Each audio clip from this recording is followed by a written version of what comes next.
Hello बच्चों। आज हम क्लास सिक्स्थ के साइंस की जो न्यू एनसीईआरटी बुक है क्यूरियोसिटी, उसका chapter number 8 a journey through states of water करने जा रहे हैं। बच्चों, ये इस चैप्टर का एक डिटेल्ड वीडियो है जिसमें हम आपको ये चैप्टर डिटेल में लाइन बाय लाइन अच्छे से समझाएंगे।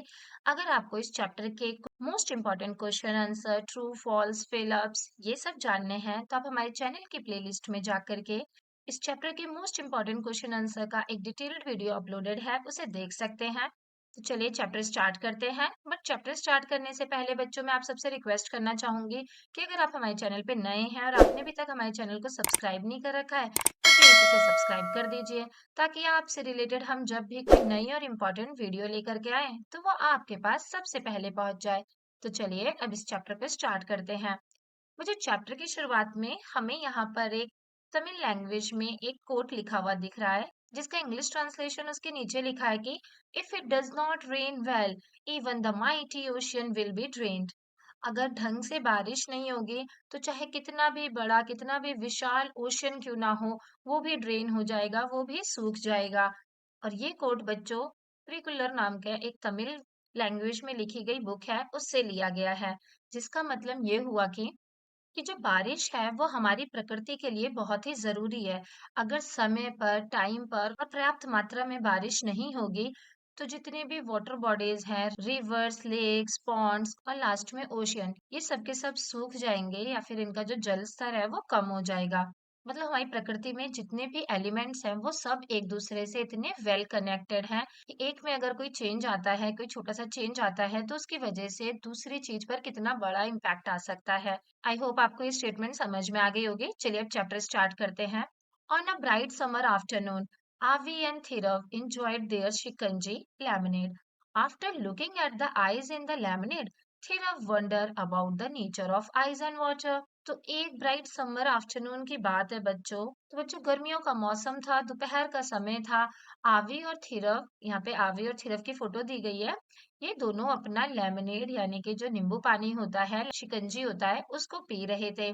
और नींबू पानी में जो आइस पड़ी थी उसको देख करके जो थिरव है वो आइस और वाटर के नेचर के बारे में सोचने लग जाता है। वो सोचने लगता है, ice feel hard to touch and we can hold it in our hands, whereas water cannot be held in the same way, so they must be different substance। वो कहता है कि जो आइस होती है वो बहुत ही हार्ड होती है, बर्फ जो होती है वो हार्ड होती है और हम उसे अपने हाथ में भी पकड़ सकते हैं, जबकि जो पानी होता है हम उसको इसी तरीके से अपने हाथ में नहीं पकड़ सकते हैं। जैसे हम आइस को पकड़ सकते हैं वैसे हम पानी को नहीं पकड़ सकते।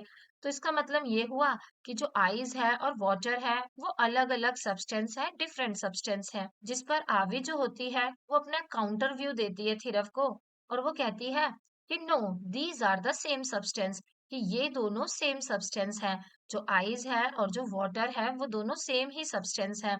तो बच्चों, what do you think and why? आपको क्या लगता है बच्चों, धीरज सही बोल रहा है या आवे सही बोल रही है? और आपको क्यों लगता है कि कौन सही है और क्यों सही है? तो जैसे जैसे हम चैप्टर पढ़ते जाएंगे बच्चों, आपको इसका आंसर अच्छे से समझ में आ जाएगा। वैसे तो आप अभी जानते ही हैं कि जो आइस होता है और जो वाटर होता है ये दोनों सेम ही सब्सटेंस है। वाटर जो है वो लिक्विड फॉर्म होती है, जबकि जो आइस होती है वो वाटर की ही सॉलिड फॉर्म होती है, जमी हुई फॉर्म होती है। लेकिन इसके बारे में हम इस चैप्टर में और अच्छे से डिटेल में पढ़ने वाले हैं।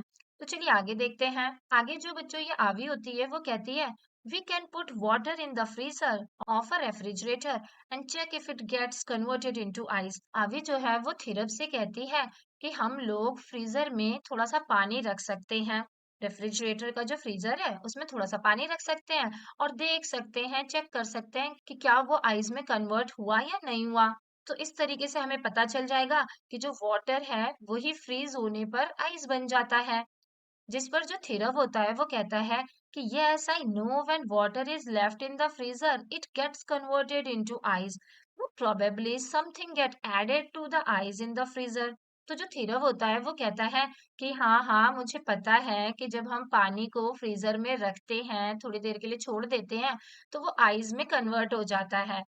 ये बात तो मुझे भी पता है कि जो पानी है वही फ्रीजर में जम करके आइस बन जाता है।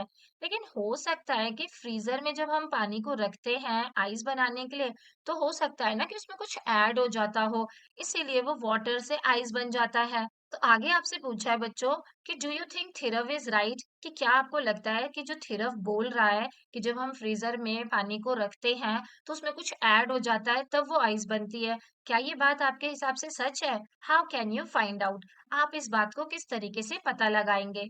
तो बच्चों हम तो इसकी इस बात से सहमत नहीं है कि जो थिरव बोल रहा है वो मुझे नहीं लगता कि वो सही बोल रहा है।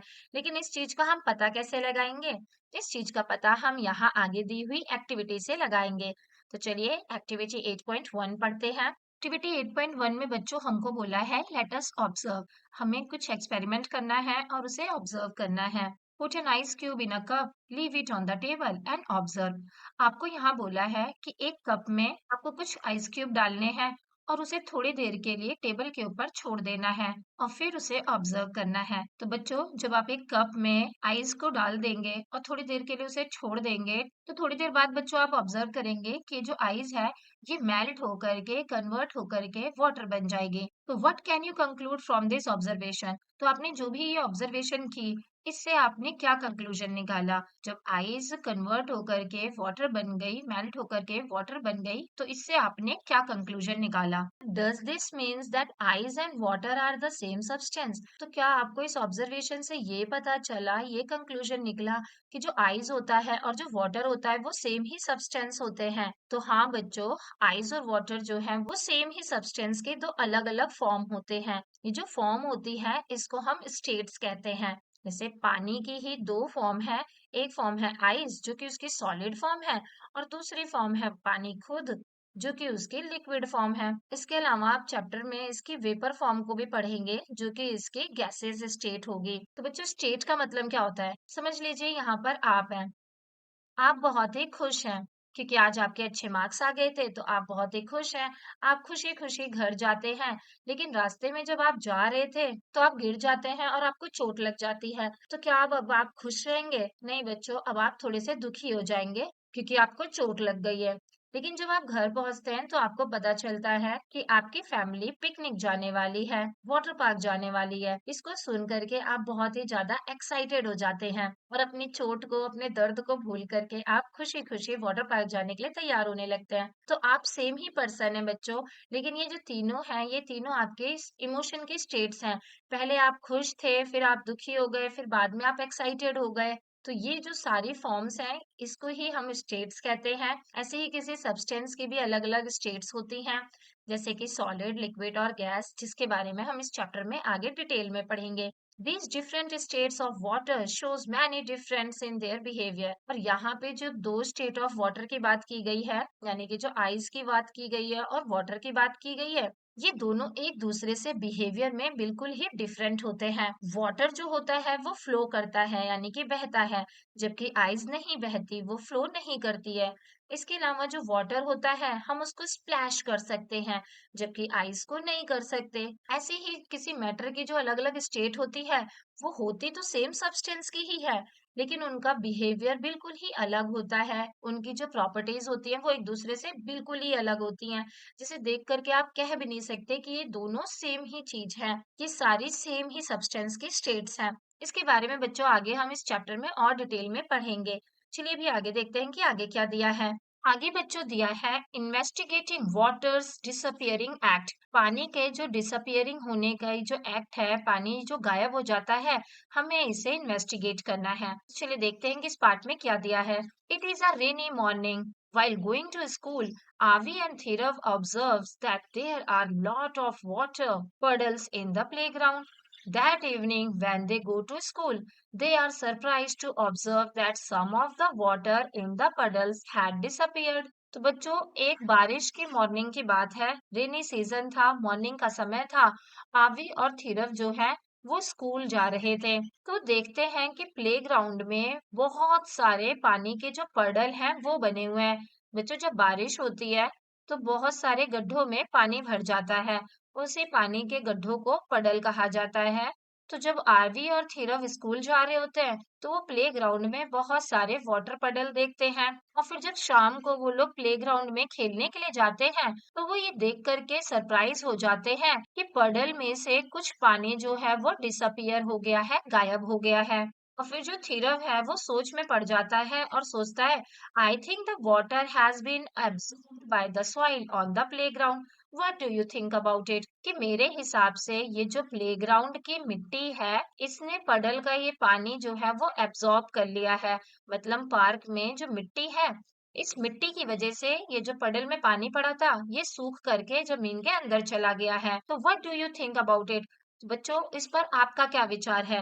क्या सच में ऐसा ही हुआ होगा? तो हाँ बच्चों, ऐसे चांसेस है कि पडल में पड़ा हुआ पानी प्लेग्राउंड की सॉइल के द्वारा एब्जॉर्ब कर लिया गया हो।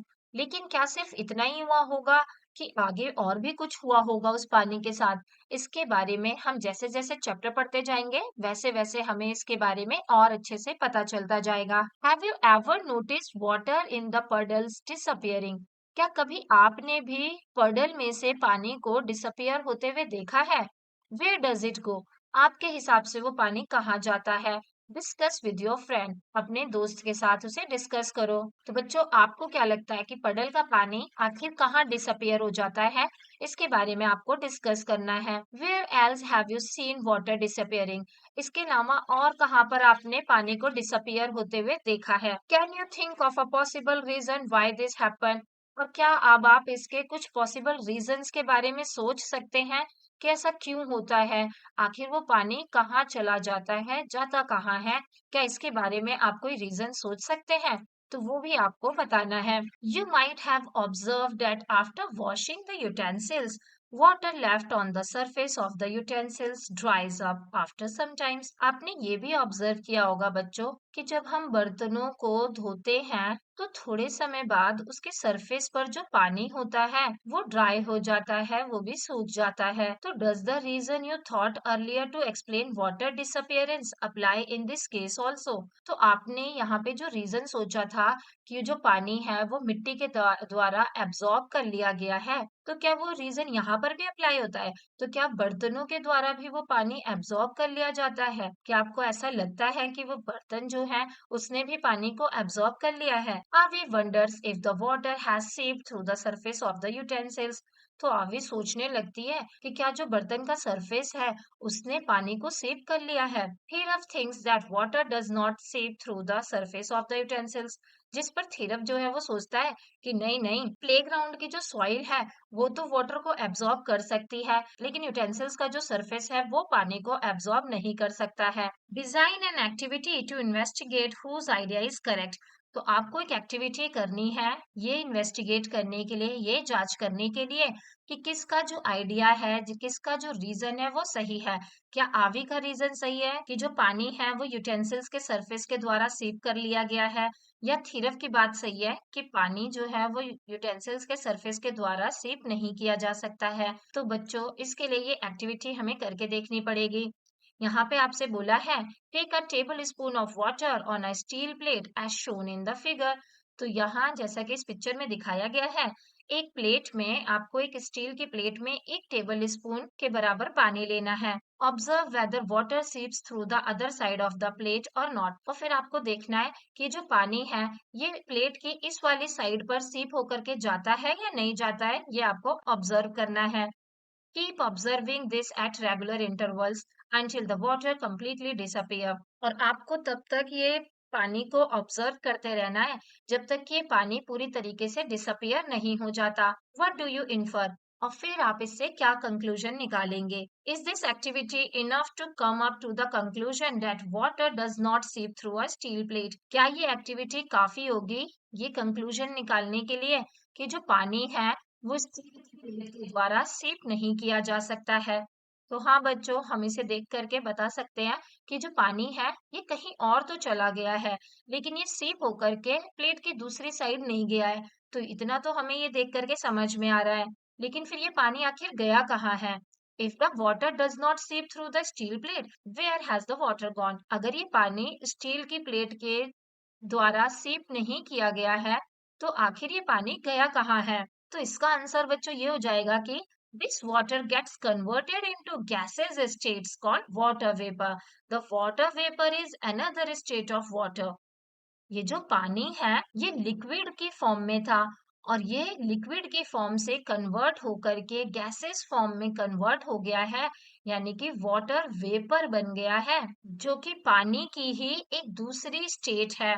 तो आई होप बच्चों आपको समझ में आ गया होगा कि पानी जो है वो प्लेग्राउंड की सॉइल के द्वारा तो सेव कर लिया गया था, लेकिन स्टील की प्लेट के द्वारा सेव नहीं किया गया है, बल्कि ये कन्वर्ट हो गया है गैसेस फॉर्म में, यानी कि वाटर वेपर फॉर्म में कन्वर्ट हो गया है। इस वजह से ये यहाँ से गायब हो गया है। Let us think of another observation where you notice the water disappearing. अब आपको दूसरा कोई इंस्टेंस सोचना है जहां पर पानी आपने डिसअपियर होते हुए देखा है। जैसे कि यहाँ पे लिखा है, जब हम डोसा बनाते हैं तो हम हॉट पैन के ऊपर, गरम तवे के ऊपर कुछ पानी को स्प्रिंकल करते हैं, छिड़कते हैं और फिर वो पानी डिसअपियर हो जाता है। तो बच्चों क्या आप बता सकते हैं कि वो पानी कहाँ जाता है? तो हाँ, हमने ऊपर देख लिया कि वो पानी जो है वो वाटर वेपर बन जाता है और इस वजह से वो डिसअपियर हो जाता है। बच्चों जो वाटर वेपर होता है वो एक्चुअली में इनविजिबल होता है, क्योंकि वाटर वेपर जो होता है वो वाटर की गैसेस फॉर्म होती है और गैस को या हवा को तो हम देख नहीं सकते है ना, तो इसलिए जो वाटर वेपर होता है वो इनविजिबल होता है। बट उसकी प्रेजेंस को पता लगाने के लिए हम स्टीम को देख सकते हैं। स्टीम में बच्चों पानी की छोटी छोटी ड्रॉप्स होती हैं जो कि उसे विजिबल बनाती हैं, और स्टीम को देख करके हम पता लगा सकते हैं कि जो पानी है वो गैसेस फॉर्म में कन्वर्ट हो जाता है। जब आप पोछा लगाते हैं बच्चों, तो जो फर्श है वो सूख जाता है, लेकिन आपको वहां पर कोई वेपर बनता हुआ नहीं दिखता, वाटर वेपर बनता हुआ नहीं दिखता है, क्योंकि हम गैस को देख नहीं सकते हैं। लेकिन जब हम हॉट तवा के ऊपर पानी को स्प्रिंकल करते हैं या कुकर में से जब सीटी निकलती है तो उसमें से स्टीम निकलती है, और उस स्टीम में वाटर की छोटी छोटी ड्रॉप्स होती हैं, जिसकी वजह से वो विजिबल होता है और हम देख पाते हैं कि वाटर जो है वो स्टीम में या फिर गैसेस फॉर्म में कन्वर्ट हो गई है। यहाँ पे बच्चों आपको एक स्केच बनाने के लिए कहा है। आपको एक डिटेल्ड स्केच बनाना है जिसमें आपको लेबल्स भी लिखने हैं कि पानी जो है वो आखिर जाता कहाँ है। तो बच्चों जब पानी को हम हॉट पैन के ऊपर स्प्रिंकल करते हैं तो वो स्टीम में कन्वर्ट हो जाता है। यहाँ पे हमने देखा था ना कि वो स्टीम में कन्वर्ट हो जाता है, और जो स्टीम होता है बच्चों वो एक्चुअल में वाटर वेपर ही होता है, वो भी वाटर की गैसेस फॉर्म ही होती है, लेकिन क्योंकि उसमें कुछ वाटर ड्रॉपलेट्स प्रेजेंट होती हैं इसीलिए हम स्टीम को देख पाते हैं। तो आई होप आपको ये समझ में आ गया होगा कि जब हम हॉट पैन के ऊपर पानी को स्प्रिंकल करते हैं तो वो स्टीम में कन्वर्ट हो जाता है, जिसका कुछ पार्ट जो होता है वो वाटर ड्रॉपलेट से बना हुआ होता है और इसीलिए वो विजिबल होता है। फिर बच्चों ये जो प्रोसेस है वाटर का वाटर वेपर में बदलने का, ये जो प्रोसेस है इस प्रोसेस को ही इवापोरेशन कहा जाता है, यानी कि वाष्पीकरण प्रक्रिया कहा जाता है। और ये बहुत ही इंपॉर्टेंट प्रोसेस हो जाता है। आपको ये लाइन अच्छे से याद कर लेनी है, ये आपके एग्जाम में पूछी जा सकती है। वाटर का वाटर वेपर बनने का ये जो प्रोसेस होता है इस प्रोसेस को क्या कहते हैं? तो बच्चों इस प्रोसेस को इवापोरेशन यानी कि वाष्पीकरण प्रक्रिया कहते हैं। The process of evaporation take place continuously even at room temperature. ये जो evaporation की प्रक्रिया है बच्चों, ये continuous basis पर हमारे रूम टेम्परेचर में, हमारे रूम के अंदर होती रहती है, लेकिन हमें ये दिखती नहीं है, क्योंकि इसमें जो पानी होता है वो वाटर वेपर में कन्वर्ट हो जाता है, और वाटर वेपर तो इनविजिबल होता है, ये गैसेस फॉर्म होती है, इसलिए हमें दिखाई नहीं देता है। लेकिन ये जो प्रोसेस है ये कंटिन्यूअस बेसिस पर होता रहता है। आपसे यहाँ पर इवापोरेशन के कुछ एग्जाम्पल पूछे हैं। आप इसमें बता सकते हैं बच्चों, drying of wet clothes, mopped floor, sweat on our body, ये सारे ही इवापोरेशन के एग्जाम्पल हैं। जब आप एक कमरे में पोछा लगा देते हैं तो वो जो पोछा है जब वो फर्श गीला रहता है तब तो वो हमें दिखता है, लेकिन थोड़ी देर बाद वो जो पानी है वो वेपर बन के ऊपर उठ जाता है और फर्श सूख जाता है। तो ये बच्चों इवापोरेशन प्रोसेस की वजह से ही हो रहा है। ऐसे ही अगर हम गीले कपड़े को एक रूम टेम्परेचर में रख देते हैं, धूप में नहीं रख रहे हैं, हम उसे कमरे में ही रख रहे हैं, लेकिन अगर हमने गीला कपड़ा, कोई गीला रुमाल रूम में रख दिया तो वो थोड़ी देर बाद सूख जाएगा। तो ऐसा किस लिए हुआ बच्चों? ये भी इवापोरेशन की वजह से हुआ। या हमारा पसीना हमारी बॉडी से थोड़ी देर बाद सूख जाता है, तो ये भी इवापोरेशन का ही एग्जाम्पल है। इसमें क्योंकि हमें वेपर बनते हुए दिखता नहीं है, इसलिए हमें समझ नहीं आता कि इवापोरेशन हुआ है। लेकिन इन सारे ही केस में जो वाटर होता है, वो वेपर बन के उड़ जाता है और इस वजह से वो जो सरफेस होता है, वो सूखा हुआ दिखता है, ड्राई दिखता है। Now what do you think is the reason for the disappearance of water from the puddle? तो बच्चों, आपने ऊपर ये जो देखा था कि जो पडल है, उसमें से पानी डिसअपियर हो गया था। तो आपके हिसाब से उसका रीजन क्या है? क्या वो पानी इसलिए डिसअपियर हुआ था क्योंकि उस पानी को अर्थ के द्वारा, ग्राउंड के द्वारा सीप कर लिया गया था, या इसलिए गायब हुआ था कि वो पानी वेपर में कन्वर्ट होके इवेपोरेशन प्रक्रिया के द्वारा गायब हो गया था, या फिर ये दोनों ही केस हुए होंगे? तो बच्चों, इसका आंसर हो जाएगा बोथ ऑफ दीज। जो पडल में पानी था, वो थोड़ा थोड़ा पानी तो सॉइल की वजह से, मिट्टी की वजह से ग्राउंड के द्वारा सीप कर लिया गया, और थोड़ा थोड़ा वो पानी सूरज की रोशनी की वजह से, धूप की वजह से वाटर वेपर में कन्वर्ट होकर के एनवायरनमेंट में चला गया, और इस वजह से जो पडल था, इसका पानी यहाँ से डिसअपियर हो गया। तो आई होप बच्चों, अब आपको वाटर के डिसअपियरेंस का ये दोनों मेजर रीजन समझ में आ गया होगा। फिर आगे आपसे बोला है, hand sanitiser disappears as you rub it on your hands, what happen to it? जो हैंड सैनिटाइजर होते हैं, जब हम उसको अपने हाथों में रब करते हैं, तो वो भी गायब हो जाता है। तो इसका क्या रीजन है? तो बच्चों, इसका भी रीजन एवापोरेशन ही है। एवापोरेशन की वजह से वो जो सैनिटाइजर है, वो हमारे हाथ से डिसअपियर हो जाता है, गायब हो जाता है। चलिए अब आगे देखते हैं कि आगे क्या दिया है। आगे बच्चों, अगले दिन की बात कही गई है। आवी और थीरव अपने दोस्तों के साथ मिल करके उन्होंने डिसाइड किया कि वो लेमनेड बनाएंगे। जो वो लेमनेड बना रहे थे बच्चों, तो उन्होंने एक ग्लास टम्बलर में ठंडा पानी लिया और कुछ आइस क्यूब्स उसके अंदर ऐड कर दी, और फिर थोड़ी देर बाद वो देखते हैं, ये नोटिस करते हैं कि जो ग्लास टम्बलर है, उसके आउटर सरफेस पे कुछ तो एक्साइटिंग हुआ है। तो चलिए हम भी सेम एक्टिविटी करके उस चीज को ऑब्जर्व करने की कोशिश करते हैं कि उन्होंने वहां पर क्या एक्साइटिंग देखा, क्या अलग सी कोई चीज उन्होंने वहां पे नोटिस करी। तो बच्चों, आपको क्या करना है, एक ग्लास टम्बलर लेना है, उसमें ठंडा पानी लेना है, और फिर उसमें कुछ आइस क्यूब्स डाल देनी है, जैसा कि फिगर में दिखाया गया है। एक ग्लास में ठंडा पानी लिया है और आइस के कुछ क्यूब्स उसके अंदर डाल दिए गए हैं। फिर उसे 5 मिनट के लिए अनडिस्टर्ब छोड़ देना है और ऑब्जर्व करना है कि हमने उसमें क्या ऑब्जर्व किया। आप जो भी ऑब्जर्व करेंगे, वो अपनी सारी ऑब्जर्वेशन को आपको टेबल 8.1 में यहाँ पे रिकॉर्ड करनी है। आपने जो भी ऑब्जर्व किया, वो आप यहाँ पे रिकॉर्ड करेंगे, और इस ऑब्जर्वेशन से आपके दिमाग में क्या क्वेश्चन अराइज हुए, उस क्वेश्चन को आप यहाँ पे लिखेंगे। आप चाहें तो ग्लास टम्बलर के आउटर सरफेस को टच करके भी, फील करके भी देख सकते हैं कि क्या ऑब्जर्वेशन आपको वहां देखने को मिल रही है। तो बच्चों, जब आप एक ग्लास में ठंडा पानी लेंगे और उसमें कुछ आइस क्यूब डाल देंगे और उसे थोड़ी देर के लिए छोड़ देंगे, अनडिस्टर्ब छोड़ देंगे, तो आप देखेंगे कि थोड़ी देर बाद ग्लास के बाहर यहाँ पर आपको ना थोड़ी थोड़ी छोटी छोटी वाटर ड्रॉपलेट्स देखने को मिलेंगे, पानी देखने को मिलेगा। आप यहाँ पिक्चर में भी देख सकते हैं कि यहाँ पर पानी देखने के लिए मिल रहा है। तो फिर आपने क्या ऑब्जर्व किया? आपने ऑब्जर्व किया कि there are some water droplets on the outer surface of the glass tumbler। आपने ग्लास टम्बलर के बाहर कुछ वाटर ड्रॉपलेट्स देखे, और फिर आपके दिमाग में क्वेश्चन आया कि where does it comes from?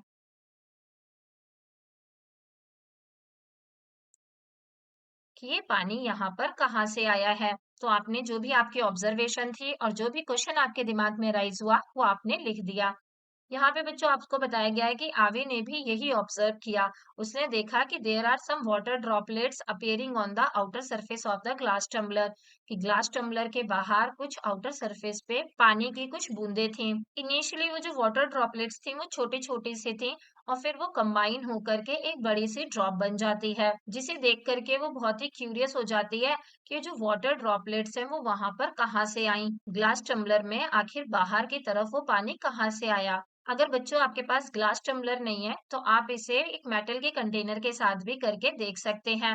फिर बच्चों, आउटर सरफेस पे, ग्लास टम्बलर के आउटर सरफेस पे वो जो पानी अपीयर हुआ था, उसके लिए अलग अलग पॉसिबल रीजंस वो लोग सोचने लग जाते हैं। वो लोग सोच में पड़ जाते हैं कि ये पानी आखिर आया कहाँ से है। तो आपको भी ये चीज अपने दोस्तों के साथ डिस्कस करनी है, और फिर बताना है क्या पॉसिबल रीजन हो सकते हैं, वहां पर पानी कहाँ से आया। यहाँ पे आवी कह रही है कि maybe ice has come out of the glass tumbler and melted. हो सकता है कि जो आइस है वो ग्लास टम्बलर के बाहर आ गई हो और मेल्ट हो गई हो। जिस पर थीरव कह सकता है कि नहीं, आइस तो आइस टम्बलर के बाहर नहीं आई है। पर ये काउंटर कर सकती है कि हो सकता है आइस के प्रेजेंस की वजह से जो ग्लास टम्बलर का आउटर सरफेस है वो ठंडा हो गया हो, इसकी वजह से यहाँ पर कुछ पानी आ गया हो। जिस पर ये बोल सकता है कि हाँ, इस प्रोसेस को कंडेंसेशन कहते हैं। जब कोल्ड सरफेस के टच में कोई वाटर वेपर्स आते हैं तो फिर वो वाटर की फॉर्म में कन्वर्ट हो जाते हैं। तो इस तरीके से ये लोग अलग अलग बातें यहाँ पे कर सकते हैं।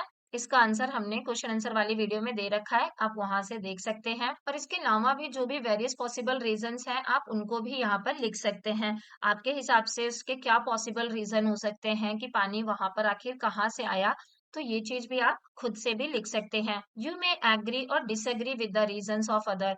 हो सकता है दूसरों के द्वारा दिए गए रीजन से आप कभी एग्री भी करें और डिसएग्री भी करें। तो ये आप पर डिपेंड है कि सामने वाला क्या रीजन दे रहा है और आप उससे सहमत है या नहीं सहमत है। आवी और थीरव जो है वो बहुत सारे रीजंस के साथ आर्ग्यू करते हैं और उनके द्वारा जो भी रीजंस दिए गए थे वो यहाँ नीचे मेंशन किए गए हैं। आवी कहती है कि I think some of the water may have seeped out of the glass tumbler, कि मेरे हिसाब से जो ग्लास टम्बलर है उसके द्वारा थोड़ा सा पानी सीप आउट हो गया है, उसके द्वारा थोड़ा सा पानी बाहर आ गया है। जिस पर थीरव कहता है कि नो इट कैन नॉट सीप आउट, कि पानी जो है वो ग्लास टम्बलर के बाहर सीप होकर के नहीं आ सकता है, क्योंकि ग्लास टम्बलर में जो पानी का लेवल था वो डिक्रीज ही नहीं हुआ है। जिस पर आरवी कहती है कि हो सकता है कि पानी बाहर आया हो, लेकिन इतना ज्यादा पानी नहीं आया है, थोड़ा सा ही तो पानी आया है, इसीलिए वो जो थोड़ा सा चेंज है वो दिखने को नहीं मिल रहा है। मतलब ग्लास है, ग्लास टम्बलर में इतना पानी था, थोड़ा सा पानी उसमें से निकल करके बाहर आ गया, इसलिए हमें देखने में लग रहा है कि शायद पानी वहां से अंदर से बाहर नहीं आया है, लेकिन ये अंदर से ही आया है। जिस पर थीरव कहता है कि नहीं नहीं, इतना टॉल और नैरो बॉटम वाली हमारी ये जो ग्लास टम्बलर है, इसमें अगर थोड़ा सा भी चेंज आता तो वो नोटिसेबल होता, वो थोड़ा सा भी चेंज देखने को मिलता और हमें पता चलता कि जो पानी है वो अंदर से बाहर आया है। और अगर पानी अंदर से बाहर आया है, अगर ठंडा पानी अंदर से बाहर आ सकता है, तो चलो हम थोड़ा सा नॉर्मल पानी लेते हैं, रूम टेम्परेचर वाला पानी लेते हैं और दूसरा ग्लास टम्बलर लेते हैं और उसके साथ ये प्रक्रिया करके देखते हैं और तब हमें पता चल जाएगा कि जो पानी है वो ग्लास टम्बलर से बाहर आता है या नहीं आता, या ये कुछ और चीज है। तो आप चाहें बच्चों तो इस डिस्कशन को कंटिन्यू कर सकते हैं या फिर कुछ एक्टिविटीज को कंडक्ट करके इसके पॉसिबल रीजंस को पता लगा सकते हैं कि पानी आखिर वहां पर आया कहाँ से है। फिर आगे आपसे बोला है कि where else have you seen water droplets like this, इस तरीके की जो पानी की बूंदें हैं वो आपने और कहाँ कहाँ देखी हैं। तो आपको बच्चों बोला है you might have seen due drops on the plant, आपने ये जो ड्यू की ड्रॉप्स हैं ये प्लांट के ऊपर देखी होंगी। Why do we see dew drops more in the morning? ये जो ड्यू ड्रॉप्स होती हैं, ये जो ओस की बूंदें होती हैं, ये सुबह के समय ज्यादा क्यों दिखती हैं? तो बच्चों इसका रीजन ये हो सकता है कि सुबह के समय में जो मौसम है वो थोड़ा कोल्ड होता है। दिन में तो मौसम हॉट हो जाता है, लेकिन रात में और सुबह सुबह के समय जो मौसम है वो कोल्ड रहता है, इसलिए जो वाटर वेपर है वो ठंडे इन्वायरमेंट की वजह से, ठंडे मौसम की वजह से वाटर वेपर से कन्वर्ट होके वाटर ड्रॉप्स में कन्वर्ट हो जाती हैं और प्लांट के ऊपर ड्यू की फॉर्म में हमें देखने को मिलती हैं। तो आई होप आपको समझ में आ गया होगा कि दिन के समय में तो वाटर जो है वो वेपर बन के आसमान में चला जाता है, बादलों में चला जाता है, लेकिन रात में जब मौसम ठंडा होता है तो वो जो वेपर है वो दोबारा से वाटर की फॉर्म में कन्वर्ट हो जाती हैं और छोटी छोटी ओस की बूंदों के रूप में हमें सुबह के समय प्लांट पर देखने को मिलती हैं। फिर आगे आपसे बोला है when we boil water in half filled utensils and cover it with the steel plate, some water drops accumulate on the inner side of the steel plate. जब हम एक बर्तन में आधा पानी डाल करके उबालते हैं, उसे बॉईल करते हैं और उस बर्तन को हमने अगर स्टील प्लेट से कवर किया हुआ होता है, तो आप देखेंगे कि स्टील प्लेट की अंदर की साइड पे कुछ वाटर ड्रॉप्स जो हैं वो एक्यूमुलेट हो जाएंगे, जमा हो जाएंगे, इकट्ठा हो जाएंगे। तो आपके हिसाब से जो वाटर ड्रॉप्स हैं वो कहाँ से आती हैं? What do you think? आपको क्या लगता है कि वो पानी जो है वो कहाँ से आया? बच्चों, अगर आप एक बर्तन में पानी को उबालें और उसको एक प्लेट से ढक दें, तो आप थोड़ी देर बाद देखेंगे कि इस प्लेट में यहाँ नीचे की तरफ, अंदर की तरफ कुछ वाटर ड्रॉप्स देखने को मिलेंगे। तो ये वाटर ड्रॉप्स कहाँ से आई हैं, क्यों आई हैं, ये आपको बताना है। तो बच्चों इसका आंसर है कि when the water vapor present in the air comes in contact with the cold surface, it forms water droplets। जो वाटर वेपर है, जब वो ठंडे सरफेस के कांटेक्ट में आता है तो वो वाटर ड्रॉपलेट्स में कन्वर्ट हो जाता है। और इस प्रोसेस को, जिसमें वाटर वेपर जो है वो लिक्विड फॉर्म में आता है, तो इस प्रोसेस को हम कंडेंसेशन कहना कहते हैं, कंडेंस होना कहते हैं। तो ये भी बच्चों एक इम्पॉर्टेंट पॉइंट हो जाता है, आपको ये अच्छे से याद कर लेना है। आई होप बच्चों आपको समझ में आ रहा होगा। यहाँ पे दो स्टेट्स हैं वाटर की, एक है वाटर और एक है वाटर वेपर। जब हम पानी को गर्म करते हैं, जब लिक्विड को हम गर्म करते हैं, तो गर्म होने की वजह से जो वाटर है वो वाटर वेपर में कन्वर्ट हो जाता है और इस प्रोसेस को हम इवापोरेशन कहते हैं। लेकिन जब वाटर ड्रॉपलेट्स ठंडक पाते हैं, जब वो ठंडा हो जाता है कोल्ड इन्वायरमेंट की वजह से, जब वो वाटर वेपर जब वाटर में कन्वर्ट हो जाता है, तो इस प्रोसेस को हम कंडेंसेशन कहते हैं। तो the process of conversion of water vapour into liquid state is called condensation. फिर आगे हमें दिया है after understanding the concept of condensation of water, let's go back to the activity 8.3। अब आपने कंडेंसेशन ऑफ वाटर के कॉन्सेप्ट को समझ लिया है, तो चलो अब हम 8.3 एक्टिविटी के पास दोबारा जाते हैं। यहाँ 8.3 एक्टिविटी दी हुई थी ना बच्चों, कि यहाँ पे जो पानी है ये बाहर कहाँ से आया, तो ये कंडेंसेशन की वजह से आया। यहाँ बाहर हवा में वाटर वेपर्स जो हैं वो प्रेजेंट थे। जब वो ग्लास टम्बलर के ठंडे सरफेस से कांटेक्ट में आते हैं, तो फिर वो वाटर के फॉर्म में कन्वर्ट हो जाते हैं, वाटर में कन्वर्ट हो जाते हैं और छोटे छोटे वाटर ड्रॉपलेट्स के फॉर्म में हमें यहाँ पर देखने को मिलते हैं। तो आई होप अब आपको ये अच्छे से समझ में आ गया होगा और आपको पता चल गया होगा कि कंडेंसेशन की वजह से हमें ये जो वाटर वेपर एयर में प्रेजेंट था, यही वाटर ड्रॉपलेट्स के फॉर्म में हमें outer surface of the glass tumbler में देखने को मिला। चलिए अब आगे देखते हैं कि आगे क्या दिया है। आगे बच्चों हमें एक एक्टिविटी दी है। आवी और थीरव इस एक्टिविटी को करते हैं ताकि वो एविडेंस प्राप्त कर सकें, इसका रीजन जान सकें कि क्या हो रहा है, क्यों हो रहा है। आप भी चाहें तो ये एक्टिविटी करके देख सकते हैं और जो भी आपका रिजल्ट आएगा, जो भी आपका डेटा आएगा, वो आप टेबल 8.2 में रिकॉर्ड करेंगे। यहाँ पे आपको बोला है बच्चों, आपको एक ग्लास टम्बलर लेना है जो कि आधा भरा हो और उसमें आपको कुछ आइस क्यूब्स डालनी है और उसे एक छोटी सी स्टील प्लेट से कवर कर देना है और फिर उसका वेट निकालना है। आपको डिजिटल वेइंग बैलेंस जो होता है उससे आपको उसका वजन तौलना है और जो भी आपकी रीडिंग्स थी उस बैलेंस में, उस तराजू में जो भी आपकी रीडिंग्स आ रही थी, उसको आपको हर 5-5 मिनट पे रिकॉर्ड करनी है और ऐसा आपको 30 मिनट्स तक करना है और जो भी आपकी रीडिंग्स आई वो आपको टेबल 8.2 में लिखना है। आई होप बच्चों आपको समझ में आ गया होगा। आपको एक ग्लास में ठंडा पानी लेना है, इसमें कुछ क्यूब्स डालनी है, आइस क्यूब्स डालनी है और इसे अच्छे से कवर कर देना है, कि स्टील प्लेट से कवर कर देना है और एक डिजिटल वेइंग मशीन से इसका वजन तौलना है कि इसका वेट क्या था और हर 5 मिनट के इंटरवल पे आपको इसका वेट तौलना है और देखना है कि क्या इसका वेट जो है वो बढ़ता है, कम होता है या फिर सेम रहता है। तो बच्चों आप प्रिडिक्ट करें, आप इस बात का गेस करें कि क्या होगा। आपके हिसाब से क्या उसका वजन बढ़ जाएगा, कम हो जाएगा या सेम ही रहेगा। तो चलिए इस एक्टिविटी को करके देखते हैं। जब बच्चों मैंने ये एक्टिविटी की तो मेरे पास इनिशियली 100 ग्राम वाटर था। 5 मिनट बाद उस वेट में मुझे एक छोटा सा चेंज देखने के लिए मिला। थोड़ी देर बाद वो पानी 15 मिनट बाद, 20 मिनट बाद उस 1 ग्राम से ऊपर चला गया था। 25 मिनट बाद उसका जो वेट है उसमें थोड़ा सा और चेंज देखने को मिला। 30 मिनट बाद जो उसका वेट है वो फाइनली ये था। तो बच्चों आपने इनिशियली जो भी प्रिडिक्ट किया था, आपके हिसाब से पानी का लेवल जो है वो इंक्रीज होना चाहिए था, डिक्रीज होना चाहिए था या फिर सेम रहना चाहिए था। आपने जो भी प्रिडिक्ट किया था, क्या आपकी फाइंडिंग्स भी सेम रही? आपको एक्सप्लेन करनी है अपनी ऑब्जर्वेशन। तो बच्चों हमने देखा कि हमारा जो वाटर का वेट है वो 30 मिनट बाद थोड़ा सा बढ़ जाता है। इनिशियली वो 100 ग्राम था और 30 मिनट बाद वो 101.9 ग्राम्स हो जाता है। तो अगर हमने प्रिडिक्शन से ही करी थी तब तो हम लिख देंगे कि yes my finding match with my predictions. और अगर आपने ये सोचा था कि नहीं वाटर लेवल डिक्रीज हो जाएगा या फिर बराबर रहेगा, तो आप लिख देंगे no my findings did not match with my predictions. फिर आगे आपसे बोला है आपने ये एक्टिविटी करते हुए, यानी कि ये जो ग्लास है इसमें जब आपने पानी डाला, ठंडा पानी डाला और आइस क्यूब्स डाले और इसे स्टील की प्लेट से ढक करके इसका वेट किया और वेट को आपने 30 मिनट्स तक हर 5-5 मिनट के इंटरवल पर नोट किया, तो आपने ऑब्जर्व किया होगा कि जो ग्लास टम्बलर है इसके आउटर सरफेस पर कुछ वाटर ड्रॉपलेट्स आ जाती हैं। यहाँ पर कुछ पानी की बूंदें देखने को मिलती हैं। और ये वाटर ड्रॉपलेट्स कहाँ से आई थी?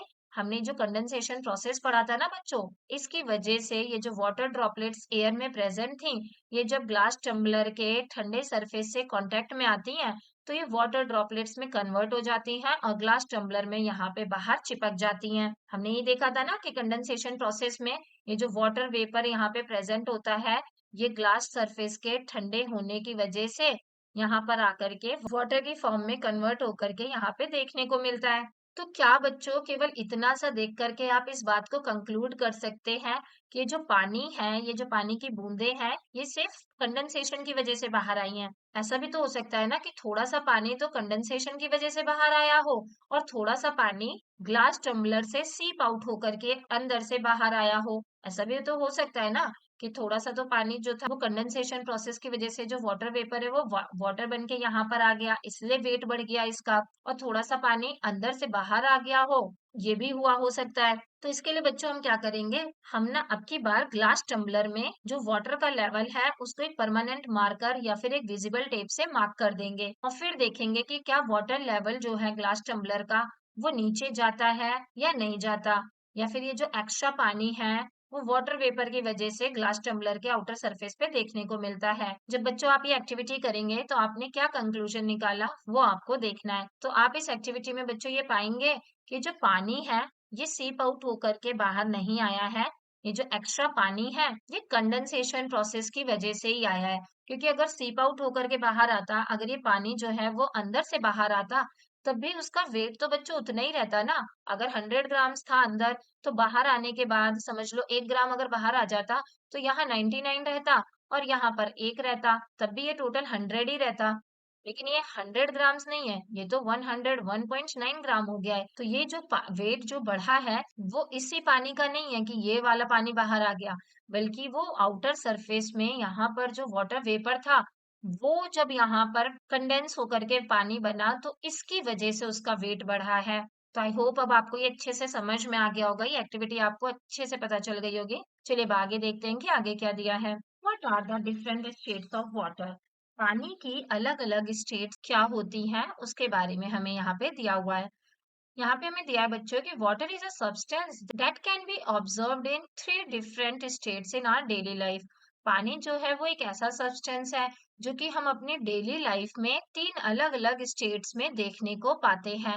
मतलब पानी को हम अपनी डेली लाइफ में 3 अलग अलग स्टेट्स में देखते हैं। उसकी जो सॉलिड स्टेट होती है बच्चों वो आइस होती है, मतलब पानी ही है लेकिन सॉलिड फॉर्म में हम उसे आइस कहते हैं। लिक्विड फॉर्म में हम उसे वाटर कहते हैं और जो उसकी गैसेस फॉर्म होती है वो वेपर होती है। ऑन हीटिंग, जब हम हीट करते हैं तो जो आइस है वो मेल्ट होकर के लिक्विड बन जाती है, और अगर हम उसे ज्यादा हीट कर दें तो वो जो वाटर है यानी कि वो जो लिक्विड है वो कन्वर्ट होकर के गैसेस फॉर्म में, वेपर फॉर्म में कन्वर्ट हो जाता है। तो चलिए यहाँ पर एक एक्टिविटी दी हुई है, इसे देखते हैं और इससे सीखते हैं कि जो वाटर की जो तीनों स्टेट्स हैं इनकी क्या क्या प्रॉपर्टीज हैं और इनकी प्रॉपर्टीज के हिसाब से इन्हें आइडेंटिफाई करना सीखते हैं। बच्चों यहाँ पे आपसे बोला है कि put an ice cube in one container. एक कंटेनर लो आप और उसमें कुछ आइस क्यूब डालो and transfer it to another container of different shape. और अब एक दूसरी शेप का कंटेनर लो और ये वाली जो आइस क्यूब है इनको इस कंटेनर में डालो। तो अगर आप इसे डालेंगे तो आप देखेंगे कि जो उसकी शेप है, आइस क्यूब की जो शेप है उसमें कोई चेंज देखने को नहीं मिलेगा। और ये जो भी आपकी ऑब्जर्वेशन है ये इसे आपको टेबल 8.3 में लिखना है। यहाँ टेबल 8.3 दिए, इसमें यहाँ पर लिखना है। फिर इसके आगे आपको बोला है कि pour water from one container to another container. एक कंटेनर से पानी को दूसरे कंटेनर में आपको डालना है। तो अगर आपने पानी यहाँ पर था, जब आप इस पानी को इस कंटेनर में डालेंगे तो यहाँ पर ऐसे वो हो जाएगा। अब आपको बताना है कि अब वो किस तरीके का बिहेव कर रहा है। आइस क्यूब तो बच्चों हमने देखा कि उसकी शेप में कोई चेंज देखने को नहीं मिला, लेकिन जो वाटर है पहले वो ग्लास के शेप में था, अब वो जब कटोरे में गया तो उसने कटोरे की शेप ले ली। पानी जो है वो इजिली एक कंटेनर से दूसरे कंटेनर में फ्लो हो गया, बह करके चला गया और उसकी शेप जो थी उसने शेप ऑफ द कंटेनर को ले लिया। इसके बाद बच्चों आपसे बोला है pour water on a clean surface. एक क्लीन सरफेस पे थोड़ा सा पानी डालो और ऑब्जर्व करो कि वो कैसे फैलता है। तो बच्चों अगर मैं एक क्लीन सरफेस पे यहाँ पे पानी को डालती हूँ तो वो बह करके नीचे की तरफ जहां पर भी थोड़ा सा उसे स्लांट मिलेगा वो एक डायरेक्शन में बह जाएगा। when water get converted into water vapor, अगर हम पानी को वाटर वेपर में कन्वर्ट कर देते हैं, यानी कि गर्म कर करके उसको गैस बना देते हैं, भाप बना देते हैं, तो वो कैसे स्प्रेड होगी बच्चों? तो जो गैस होती है बच्चों वो तो एक डायरेक्शन में नहीं बहती है ना, वो तो हर डायरेक्शन में फ्लो करती है। जब कुकर से सीटी निकलती है तो वो उसका जो धुआं है वो इधर भी जाता है, इधर भी जाता है और हर डायरेक्शन में जाता है। ये वाटर वेपर के और वाटर के स्प्रेड होने के तरीके को भी कंपेयर करना है कि वाटर जो है वो तो एक डायरेक्शन में स्प्रेड हो रहा है, जबकि वेपर जो है वो अलग अलग डायरेक्शन में स्प्रेड हो रहा है। तो चलिए हम यहाँ पर जो भी हमारी ऑब्जर्वेशन है उसे लिख लेते हैं। हम ये देखेंगे बच्चों कि जो आइस थी यानी कि जो सॉलिड स्टेट ऑफ वाटर था उसकी जो शेप थी वो फिक्स थी, उसकी शेप बदली नहीं। मतलब आइस को अगर हमने एक कंटेनर से दूसरे कंटेनर में डाला तो उसकी शेप जो है वो बदलती नहीं है, जबकि जो वाटर है वो जिस भी कंटेनर में डाला जाता है उसी की शेप ले लेता है, take shape of the container. और वो जो वाटर वेपर है उसकी भी कोई फिक्स शेप नहीं होती है, गैस की भी कोई शेप नहीं होती है। अगर हम उसकी एबिलिटी ऑफ फ्लो की बात करें कि किस तरीके से वो बहता है, तो आइस जो है वो फ्लो नहीं करता, कैन नॉट फ्लो, वो सॉलिड फॉर्म में जहां पे रख दो वहीं पे रखा रहता है। जबकि वाटर फॉर्म में वो फ्लो कर सकता है। जब ये आइस मेल्ट होती है, वाटर बनती है तो वो बहने लगती है। और जो वाटर वेपर होता है वो भी फैल सकता है, फ्लो कर सकता है।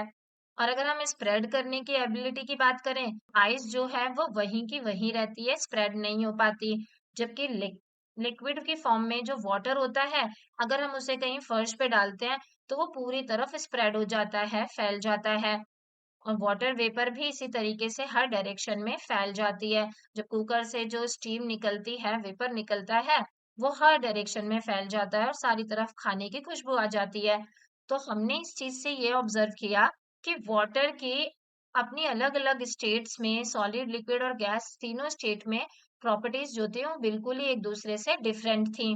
जब आइस है उसकी जो शेप होती है वो हमेशा सेम रहती है, irrespective of the container in which it is placed।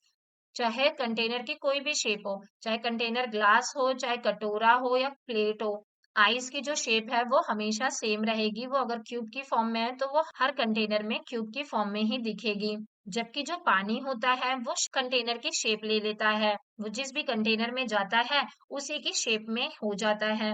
Ice जो होती है वो फ्लो नहीं करती और स्प्रेड नहीं करती, वो एक ही जगह रखी रहती है, सॉलिड फॉर्म में एक ही जगह पर चुपचाप बैठी रहती है। जबकि जो लिक्विड होता है, वाटर होता है, वो फ्लो कर सकता है, अपनी शेप को चेंज कर सकता है। यानी कि वाटर की कोई फिक्स शेप नहीं है, उसे जिस भी कंटेनर में डाला जाएगा उसी की वो शेप ले लेगा। लेकिन जो उसका वॉल्यूम होता है वो हमेशा कांस्टेंट रहता है, उसका जो वेट है वो हमेशा कांस्टेंट रहता है। फिर आपसे बच्चों पूछा है क्या पानी में स्प्रेड होने की प्रॉपर्टी होती है?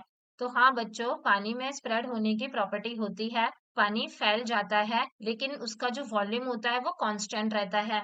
जबकि जो वाटर वेपर है वो भी स्प्रेड हो जाता है और जितना भी उसके पास स्पेस अवेलेबल होता है वो सारी की सारी जगह को घेर लेता है। मतलब ऐसा नहीं है कि कुकर की सीटी किचन में आई तो किचन में ही उसका वेपर रहेगा, उसकी खुशबू आपको बेडरूम तक आ जाएगी, आपके हॉल में भी उसकी खुशबू आ जाएगी। वो जो गैस है वो हर जगह फैल जाएगी। Gas does not possess a fix shape, gas की कोई फिक्स शेप नहीं होती है। Water vapour exist even at room temperature, जो वाटर वेपर होते हैं वो रूम टेम्परेचर पर भी एग्जिस्ट होते हैं, लेकिन क्योंकि वो गैसेस फॉर्म में होते हैं और गैस इनविजिबल होती है इसीलिए हम उसे देख नहीं पाते हैं। हमारे नाक में उसकी खुशबू तो आ जाती है लेकिन हम उसे देख नहीं पाते हैं। It is present in air around us, water की जो गैसेस फॉर्म है यानी कि जो वाटर वेपर है वो हमारे आसपास की एयर में प्रेजेंट होता है लेकिन हमें दिखता नहीं है क्योंकि ये गैसेस फॉर्म में होता है। जब हम कपड़े को सुखाते हैं या फर्श को पोछा लगाते हैं तो हमारे आसपास की जो एयर है इसमें ही ये वाटर जो है वाटर वेपर के फॉर्म में बदल करके चला जाता है। तो आई होप बच्चों अब आपको वाटर के इन तीनों स्टेट्स के बारे में थोड़ी बहुत जानकारी पता चल गई होगी और अब आप इन तीनों स्टेट से थोड़े बहुत फैमिलियर हो चुके होंगे। अब आपको अपने आसपास जो भी इन स्टेट्स में अदर सब्सटेंस अवेलेबल है उनके बारे में सोचना है। जैसे जो वैक्स होता है वो मेल्टेड फॉर्म में भी मिलता है, सॉलिड फॉर्म में भी मिलता है, ऑयल और घी, ऐसे कुछ और एग्जाम्पल आपको सोचने हैं। आपको कुछ सॉलिड के एग्जाम्पल सोचने हैं, कुछ लिक्विड के एग्जाम्पल सोचने हैं और कुछ गैस के एग्जाम्पल सोचने हैं। जैसे सॉलिड के लिए आप बोल सकते हैं स्टोन, वुड और ग्लास, ये सारे सॉलिड फॉर्म में आते हैं, जबकि मिल्क, ऑयल ये सब लिक्विड फॉर्म के एग्जाम्पल हैं। इसके अलावा भी आप 4-5 और एग्जाम्पल सोच सकते हैं, जैसे टी, कॉफी, ये सब भी लिक्विड है। फिर आपसे कुछ गैसेस का एग्जाम्पल पूछा है कि क्या आप कुछ गैसेस का नाम बता सकते हैं? तो आप बता सकते हैं बच्चों, ऑक्सीजन और कार्बन डाइऑक्साइड के बारे में बता सकते हैं। इसके अलावा अगर आपने नाइट्रोजन, आर्गन या बाकी किसी गैस का नाम सुना हो तो आप वो भी बता सकते हैं। फिर यहाँ पे बच्चों आपसे एक बहुत ही इंपॉर्टेंट सी बात पूछी है कि क्या कभी आपने नोटिस किया है कि बिना किचन में एंट्री किए आपको जो खाना है उसकी खुशबू आपके पास तक आ जाती है। आपको पता चल जाता है घर में एंटर करते ही या बेडरूम में बैठे बैठे, हॉल में बैठे बैठे आपको पता चल जाता है कि किचन में क्या पक रहा है, किचन में क्या खाना बन रहा है। तो ये जो खुशबू है बच्चों, ये आपके पास आती कहाँ से है? तो इसको हम पहले ही ऊपर समझा चुके हैं, फिर से एक और बार बता देते हैं कि जो स्मेल है खाने की, ये हवा में वेपर की फॉर्म में मिक्स हो जाती है।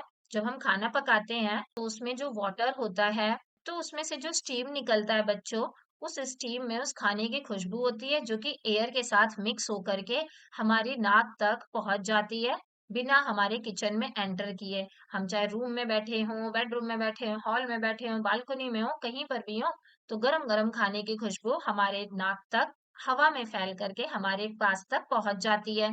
तो आई होप आपको यहाँ तक अच्छे से समझ में आ गया होगा। चलिए अब आगे देखते हैं कि आगे क्या दिया है। How can we change the states of water? यहाँ पे बच्चों आपसे पूछा है कि हम वाटर की जो स्टेट है, वाटर 3 स्टेट में मिलता है ना, सॉलिड, लिक्विड और गैस, तो हम इसे किस तरीके से एक स्टेट से दूसरे स्टेट में कन्वर्ट कर सकते हैं, चेंज कर सकते हैं, ये आपको यहाँ पे बताया जाएगा। तो चलिए देखते हैं। तो यहाँ हम सॉलिड को लिक्विड में और लिक्विड को गैस में या फिर गैस को लिक्विड में, गैस को सॉलिड में, लिक्विड को सॉलिड में, मतलब हर स्टेट ऑफ वाटर को दूसरी स्टेट ऑफ वाटर में कन्वर्ट करना सीखेंगे। तो बच्चों हम इस स्टेट को आखिर चेंज कैसे करते हैं? हमें यहाँ पे बोला है how can you quickly change ice into liquid state और वाटर? अगर आपको आइस को वाटर बनाना है तो आप क्या करोगे? तो बच्चों if we have to change ice into water and water into water vapour, अगर मुझे आइस को वाटर बनाना है या वाटर को वाटर वेपर बनाना है तो सिंपली मुझे उसको हीट करना पड़ेगा, गर्म करना पड़ेगा। मतलब आइस जो थी, बर्फ जो थी, अगर मैं उसको फ्रीजर से निकाल करके बाहर गर्मी में रख दूं तो वो मेल्ट होकर के वाटर बन जाएगी। और अगर मैं उस पानी को गैस पर चढ़ा दूं, गर्म करने लगूं, बॉईल करने लगूं, तो फिर वो वाटर जो है वो वाटर वेपर में कन्वर्ट हो जाएगा। मतलब सॉलिड से लिक्विड बनाने के लिए और लिक्विड से गैस बनाने के लिए मुझे बस उस चीज को गर्म करने की जरूरत है, बस उसमें हीट की सप्लाई करने की जरूरत है। फिर आगे आपसे पूछा है if we want to change the water into ice what should be done? अगर मुझे वाटर को आइस बनाना है, लिक्विड को आइस बनाना है तो मुझे क्या करना पड़ेगा? तो बच्चों हमें पता है कि लिक्विड को आइस बनाने के लिए हमें वाटर को एक ठंडे इन्वायरमेंट में जैसे कि फ्रीजर में रखना पड़ेगा। जब मैं वाटर को फ्रीज करती हूँ तो वो आइस बन जाता है, और अगर मैं फ्रीज से उस आइस को बाहर निकाल देती हूँ तो वो कन्वर्ट होकर के दोबारा से वाटर बन जाता है। तो इससे मुझे ये पता चला कि जब सॉलिड को लिक्विड बनाना है या फिर लिक्विड को गैस बनाना है तब तो मुझे हीट सप्लाई करनी पड़ रही है, लेकिन अगर मुझे गैस से लिक्विड बनाना है और लिक्विड से फिर से सॉलिड बनाना है तो मुझे उसे ठंडा करना पड़ेगा, कोल्ड करना पड़ेगा। तो आई होप बच्चों आपको समझ में आ गया होगा कि सॉलिड से लिक्विड और लिक्विड से गैस बनाने के लिए मुझे हमेशा उसे हीट करने की जरूरत है, जबकि गैस से लिक्विड और लिक्विड से सॉलिड बनाने के लिए मुझे उसे कोल्ड करने की जरूरत है, ठंडे एनवायरनमेंट में रखने की जरूरत है। फिर यहाँ पे बच्चों आपसे पूछा है कि पानी के अलावा क्या आप कुछ और एग्जाम्पल बता सकते हैं जो कि सॉलिड और लिक्विड और अलग-अलग फॉर्म में, अलग-अलग स्टेट्स में पाए जाते हैं। तो हाँ बच्चों, हम इसका एग्जांपल कैंडल में पाई जाने वाली वैक्स का दे सकते हैं। जो वैक्स होती है, हम उसको लिक्विड स्टेट में कन्वर्ट कर सकते हैं, जला करके, गरम करके वैक्स को हम लिक्विड फॉर्म में कन्वर्ट कर सकते हैं। और दोबारा से हमें अगर लिक्विड वैक्स है, उसको सॉलिड में कन्वर्ट करना है, तो हमें उसे ठंडा करना पड़ता है, कूल करना पड़ता है। इसके अलावा आपने बच्चों कोकोनट ऑयल देखा होगा। वैसे तो वो लिक्विड की फॉर्म में पाया जाता है, लेकिन जब ठंडी का सीजन आता है, तो वो अपने आप ही सॉलिड स्टेट में कन्वर्ट हो जाता है, जम जाता है। अभी ठंडियों का सीजन चल रहा है बच्चों, आप इसे नोटिस कर सकते हैं। कोकोनट ऑयल का जो बॉटल है, जब आप उसे ठंडियों के सीजन में देखेंगे तो आपको पता चलेगा कि वो व्हाइट कलर का एक सॉलिड स्टेट में कन्वर्ट हो जाता है, जबकि वही कोकोनट ऑयल गर्मियों के सीजन में एक लिक्विड फॉर्म में, तेल की फॉर्म में पाया जाता है। तो इससे हमें ये पता चल गया कि किसी सब्सटेंस की अलग अलग स्टेट पाने के लिए हमें उसे या तो हीट करना पड़ता है या फिर कूल करना पड़ता है। और फिर यहाँ पर दो बहुत ही इंपॉर्टेंट डेफिनेशंस दी हुई हैं बच्चों। यहाँ पे दिया है कि जब सॉलिड को लिक्विड में कन्वर्ट किया जाता है, तो इस प्रोसेस को मेल्टिंग कहते हैं। जब आइस है, जो कि सॉलिड फॉर्म में है, जब वो लिक्विड बन जाती है, पानी बन जाता है, तो हम कहते हैं कि वो मेल्ट हो गई, आइस जो है वो मेल्ट हो गई। तो ये मेल्टिंग प्रोसेस होता है।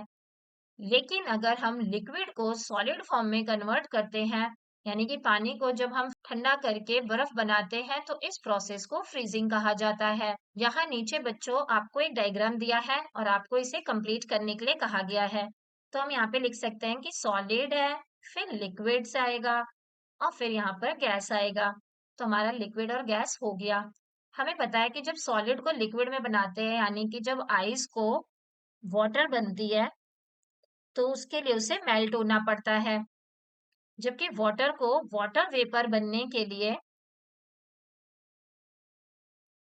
इवोपरेट होना पड़ता है, इवापोरेट होना पड़ता है। तो यहाँ पे इवोपरेट्स आ जाएगा।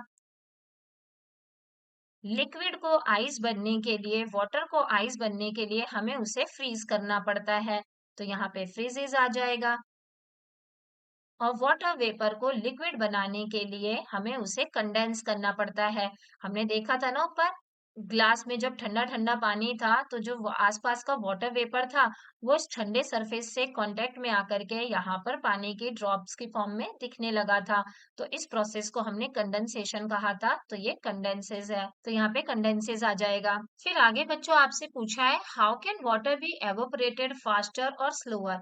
जो वाटर है वो कब जल्दी जल्दी इवेपोरेट होता है और कब धीरे धीरे इवेपोरेट होता है, ये आपको बताना है। तो बच्चों आई होप आपको एवोपरेशन तो पता होगा कि जब वाटर जो है वो वाटर वेपर बन जाता है, तो इस प्रोसेस को एवोपरेशन कहते हैं। और इससे होने के लिए बच्चों हमें पानी को हीट करने की जरूरत है, यानी कि गर्माहट देने की जरूरत है। तो हमें हमारी आसपास की सराउंडिंग्स देखनी है और आपको बताना है कि what are the conditions that affect how fast water evaporates.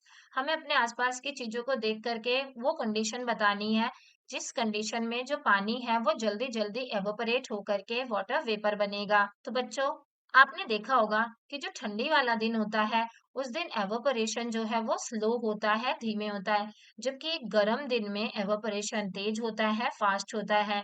जिस दिन धूप निकली होती है उस दिन कपड़े जल्दी सूख जाते हैं, जबकि जिस दिन ठंडी होती है या बारिश का मौसम होता है उस दिन कपड़े देरी से सूखते हैं। इसके अलावा जो भी रीजंस हो सकते हैं वो आपको अपने फ्रेंड के साथ डिस्कस करना है। जैसे कि सरफेस की भी बात होती है बच्चों, अगर जितना ज्यादा बड़ा सरफेस होगा उतना ही एवापोरेशन का रेट हाइयर होगा। मतलब आप देख सकते हैं कि कप में जो चाय है वो एक कटोरी के कंपैरिजन में धीरे धीरे ठंडी होगी, जबकि कटोरी की चाय जल्दी ठंडी हो जाएगी क्योंकि इसका सरफेस ज्यादा है। इसके अलावा विंड की स्पीड से भी फर्क पड़ता है बच्चों। अगर हवा चल रही है, विंड ज्यादा है, तो एवोपरेशन भी ज्यादा होगा। अगर मैंने कपड़े जो है वो घर के अंदर सुखा रखे हैं और उस कपड़े को मैंने पंखे के आगे या कूलर के आगे सुखाया है, जहाँ पे हवा की जो स्पीड है वो तेज है, तो वहां पे जो एवोपरेशन है वो जल्दी हो जाएगा।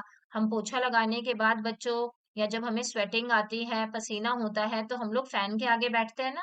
तो इस तरीके से आप अपने डिस्कशन में इन सारे शब्दों का इस्तेमाल कर सकते हैं। चलिए अब हम एक एक्टिविटी करते हैं और उन कंडीशन को इन्वेस्टिगेट करते हैं जो कि एवोपरेशन के रेट को फास्ट करती हैं, जिनकी वजह से जो वाष्पीकरण प्रक्रिया है वो तेज होती है। तो चलिए देखते हैं कि यहाँ पे क्या एक्टिविटी दी हुई है। एक्टिविटी 8.7 में बच्चों आपसे बोला है, take water in a small cap of bottle. एक बॉटल के छोटे से ढक्कन में आपको थोड़ा सा पानी लेना है। आप चाहें तो सैनिटाइजर का भी इस्तेमाल कर सकते हैं। और सेम अमाउंट का पानी आपको एक प्लेट में लेना है, एक बड़ी सी प्लेट लेनी है और उतना ही पानी उस प्लेट के ऊपर भी लेना है। The exposed area of water in the bottle cap and the plates are different. Obviously बच्चों, जो बॉटल कैप जो है बच्चों वो छोटा सा है, तो जो पानी है वो सारा इसमें भरा हुआ रहेगा, जबकि प्लेट में वो पूरा का पूरा पानी फैल जाएगा, दूर तक बिखर जाएगा। Keep both of them near each other. हमें ये जो बॉटल का ढक्कन है और ये जो प्लेट है दोनों को एक दूसरे के पास रखना है। और फिर आपको उस टाइम को रिकॉर्ड करना है जब दोनों ही सरफेस से पानी जो है वो कंप्लीटली पूरी तरीके से एवापोरेट हो जाता है। आई होप आपको समझ में आ गया होगा कि आपको एक ढक्कन में पानी लेना है और उतना ही पानी आपको एक प्लेट में लेना है। आपको कंडीशन ये रखनी है बच्चों, कौन कौन सी कंडीशन आपको सेम रखनी है। आपको जो क्वांटिटी है वो दोनों में सेम रखनी है। जितनी क्वांटिटी इसमें है उतनी ही क्वांटिटी यहाँ होनी चाहिए। दोनों का टेम्परेचर सेम होना चाहिए, दोनों सेम टेम्परेचर पे रखे हुए होने चाहिए। दोनों का जो विंड फ्लो है वो भी सेम होना चाहिए। ये नहीं कि एक की तरफ तो हवा लग रही है, दूसरी की तरफ हवा नहीं लग रही है। और इसके अलावा दोनों को हमें सेम प्लेस पे रखना है, एक ही जगह पर रखना है। बस चेंज ये आएगा हमारी इन्वेस्टिगेशन में कि जो ढक्कन है उसका सरफेस छोटा होगा, जबकि प्लेट का सरफेस बड़ा होगा और ये पानी यहाँ पे पूरा फैल गया होगा। फिर आपको मेजर क्या करना है बच्चों, आपको मेजर करना है वो टाइम, जितने टाइम में दोनों में से पानी पूरी तरीके से एवापोरेट होता है। फिर आपकी जो भी ऑब्जर्वेशन आएंगी आपको उसे करना है। तो बच्चों, क्योंकि एक्सपोज्ड एरिया बॉटल कैप में कम था, बॉटल कैप जो थी वो छोटी थी, तो उसमें जो पानी था वो जमा हुआ सा था, बहुत सारा लग रहा था। थोड़ा सा ही पानी था लेकिन बहुत ज्यादा लग रहा था, इसीलिए उसमें एवापोरेशन का जो रेट था वो धीमे धीमे हुआ और एवोपरेशन होने में बहुत टाइम लग गया, 4 से 5 घंटे लग गए। जबकि प्लेट जो थी उसका जो एक्सपोज्ड एरिया था वो ज्यादा था, इसकी वजह से एवोपरेशन यहाँ पे फास्ट हुआ और 2 घंटे में ही वो पूरा पानी वहां से गायब हो गया। तो इससे हमें ये पता चलता है कि जैसे ही एरिया ऑफ एक्सपोज जो है वो ज्यादा होगा, बड़ा होगा, एवोपरेशन का रेट जो होगा वो भी ज्यादा होगा। कपड़े भी जल्दी सूखेंगे, पसीना भी जल्दी सूखेगा और पानी भी जल्दी वहां से एवोपरेट होकर के गायब होगा। जबकि अगर एरिया छोटा होगा, कपड़े पास पास में हमने चिपका के एक के ऊपर एक डाले होंगे, तो वो कपड़े भी धीमे धीमे सूखेंगे, कम सूखेंगे। या फिर चाय है वो कप में देरी से ठंडी होगी, जबकि कटोरे में जल्दी से ठंडी हो जाएगी। फिर आपको बच्चों इसी एक्टिविटी को मिल्क के साथ करने के लिए कहा है। अगर आप पानी की जगह मिल्क का इस्तेमाल करें तो फिर क्या होगा, इस एक्टिविटी में आपको ये बताना है। तो बच्चों, दूध को एवोपरेट होने में टाइम लगता है, पानी के कंपैरिजन में जो मिल्क है वो एवोपरेट होने में ज्यादा टाइम लेगा, लेकिन इम्पैक्ट इसका भी सेम रहेगा।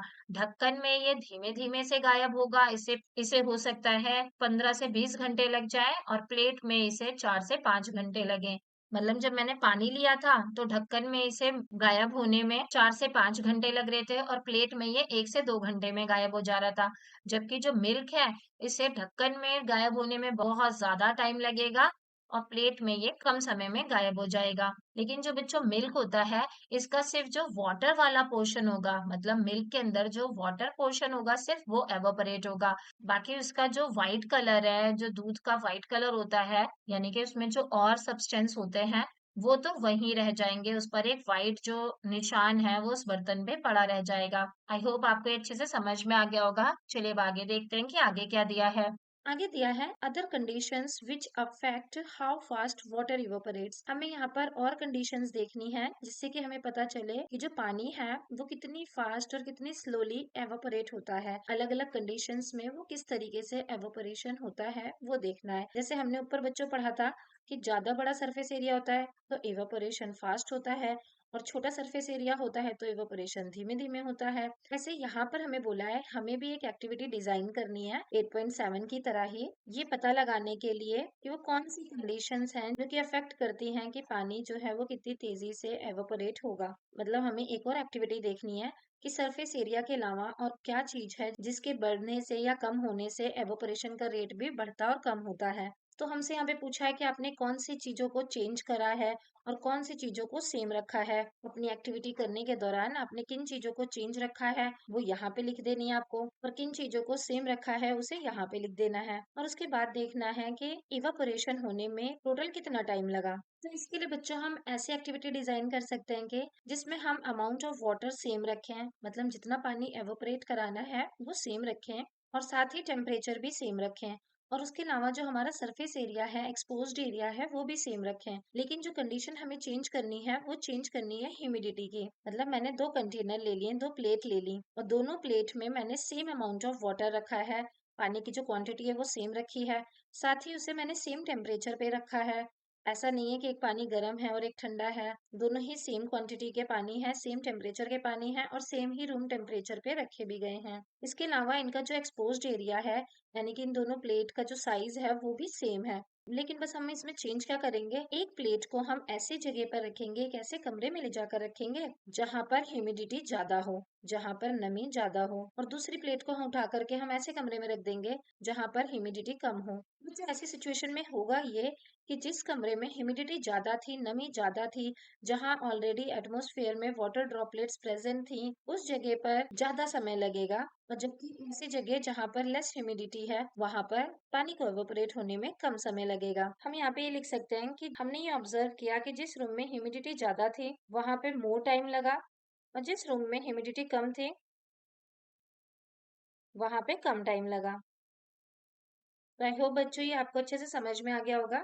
यहाँ पे लिखा है, other than the conditions you have explored to find how water can be made to evaporate faster और slower, you can also conduct activity 8.8 to explore it further. आप इसके लिए यहाँ पर नीचे दी हुई एक्टिविटी 8.8 भी करके देख सकते हैं। तो चलिए देखते हैं कि एक्टिविटी 8.8 में क्या दिया है।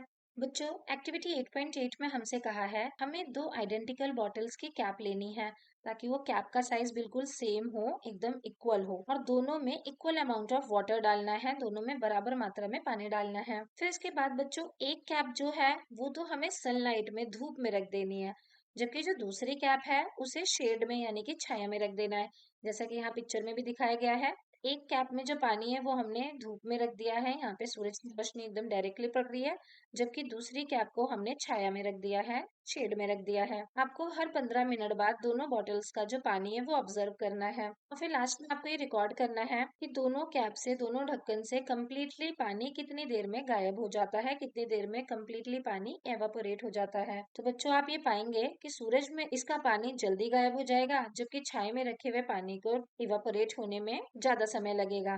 इसके अलावा आप इस एक्टिविटी को एक विंडी डे में और एक रेनी डे में भी रिकॉर्ड करके देख सकते हैं। जिस दिन बच्चों बहुत ज्यादा हवा चल रही होगी उस दिन भी पानी जल्दी जल्दी इवापोरेट होगा, जबकि बारिश वाले दिन ह्यूमिडिटी ज्यादा होती है, इसीलिए जो इवापोरेशन का रेट होगा वो भी स्लो होगा, धीमा होगा। यही चीज बच्चों हमें यहाँ पर दी हुई है। इस सनलाइट में रखी हुई कैप में इवापोरेशन फास्टर देखने के लिए मिलेगा as compare to the shade में रखी हुई कैप से। और ऐसे यहाँ पे दिया है कि विंडी डे में एवापोरेशन तेजी से होगा, कपड़े जल्दी से सूख जाएंगे क्योंकि एयर की मूवमेंट के साथ साथ वाटर इवापोरेशन भी तेज होगा, जबकि रेनी डे पे, बारिश वाले दिन में, एवापोरेशन का जो रेट होगा वो स्लो होगा, स्पीड धीमी होगी, क्योंकि उस टाइम पर एयर में ह्यूमिडिटी की मात्रा ज्यादा होती है, नमी ज्यादा होती है, इसलिए जो एवापोरेशन है वो बारिश के समय में स्लो होगा। बच्चों, जब बारिश का मौसम चल रहा होता है तो जो बारिश वाले दिन क्या होता है, हवा में वाटर वेपर्स की मात्रा जो है वो बहुत ज्यादा प्रेजेंट होती है।